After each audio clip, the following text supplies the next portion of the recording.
Hi, Courtney.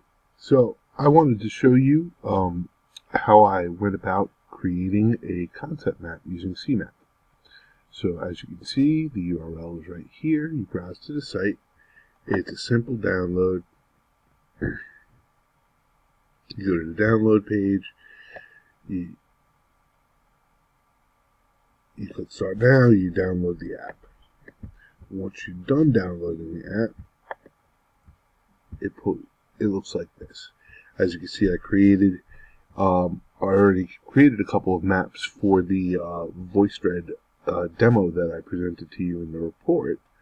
But creating a map is simple. If it's your first map, it's fine. Just go to File, new Cmap.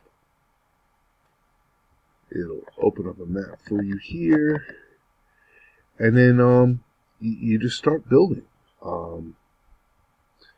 Double click, it opens up a box.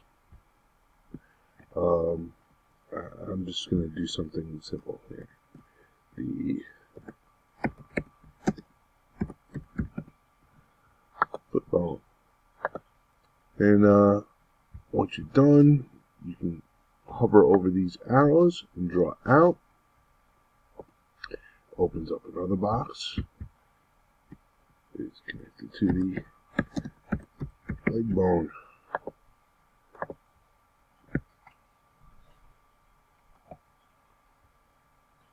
The leg bone is connected to the bone. And you just keep building out. Flesh out your map.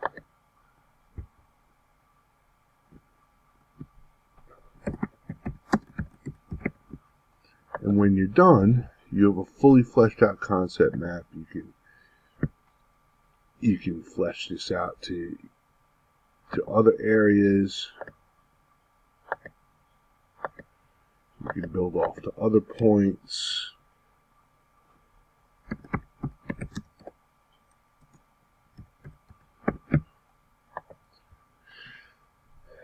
And it's fairly simple to just keep building out. And once you have a fully fleshed out map, you can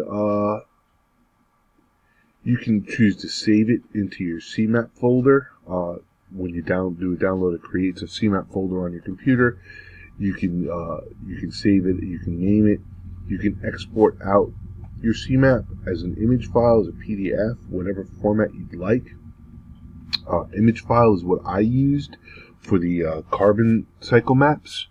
With the image file, you can then import the image into other applications like VoiceThread, which is what I did with the carbon cycle map. And you can go from there. Pretty simple, pretty straightforward, easy to use. Alright, I hope you enjoyed the demo. Thank you.